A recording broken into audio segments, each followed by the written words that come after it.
Question was, what about reverse mortgages? Yeah, I told you to repeat. We were supposed to repeat questions. Okay, so you repeat them and I will answer. I will see. We'll see if we can. Reverse mortgages, you can do a short sale I'm not on. It's promising the only type of short sale that doesn't have to be an arm's length transaction. So a relative can be the buyer.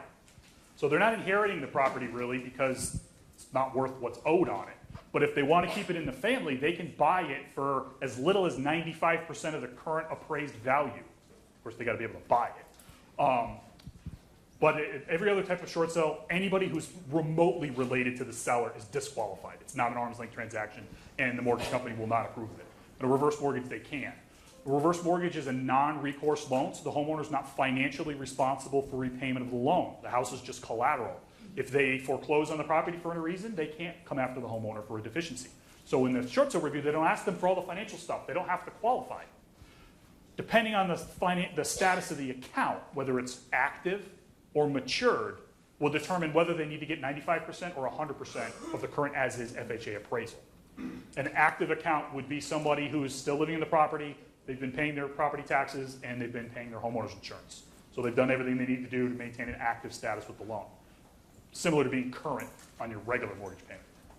Matured is what happens when they call the loan due and payable, because either you've moved and you're not moving back, you've moved, you plan to move back, but it's been over a year and you haven't moved back, you haven't paid the taxes, or you haven't paid the insurance. Or deceased.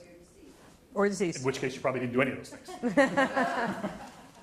So in those cases, then the account would become matured. The guidelines for what they can do in a short sale changes by how much they can accept. It's 5% less in a matured account than it is on an active account. But you can do a reverse mortgage short sale. We are seeing more and more and more of them.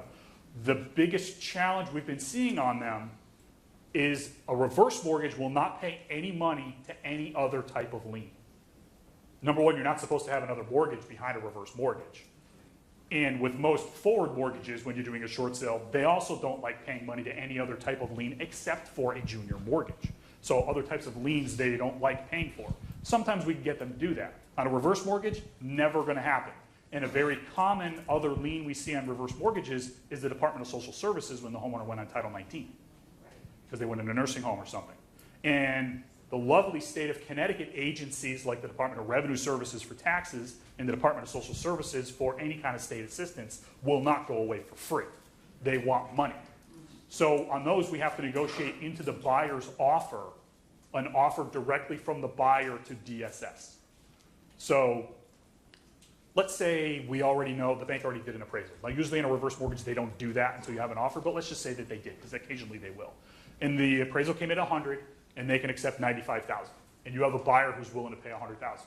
Say, okay, well, how about we structure the offer at 95,000, and the buyer agrees to pay, say, $2,500 in addition to the 95,000 to DSS at closing if their offer is accepted.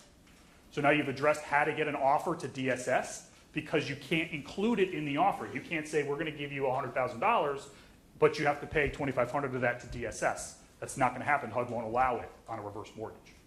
So we could do reverse mortgage short sales, but if there's other liens, it's a much larger challenge because you have to negotiate where the money's going to come from to offer to the other lien to get their release into the contract. So the buyer's closing costs are going to be higher than they would have been. You know, if they did a $100,000 offer and they did whatever their financing was going to be, even 20% down, it's just $20,000.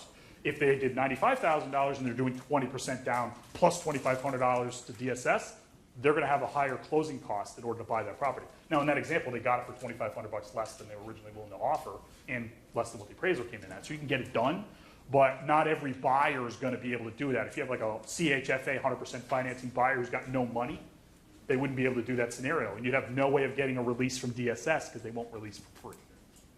Was that entirely too much information on a reverse mortgage?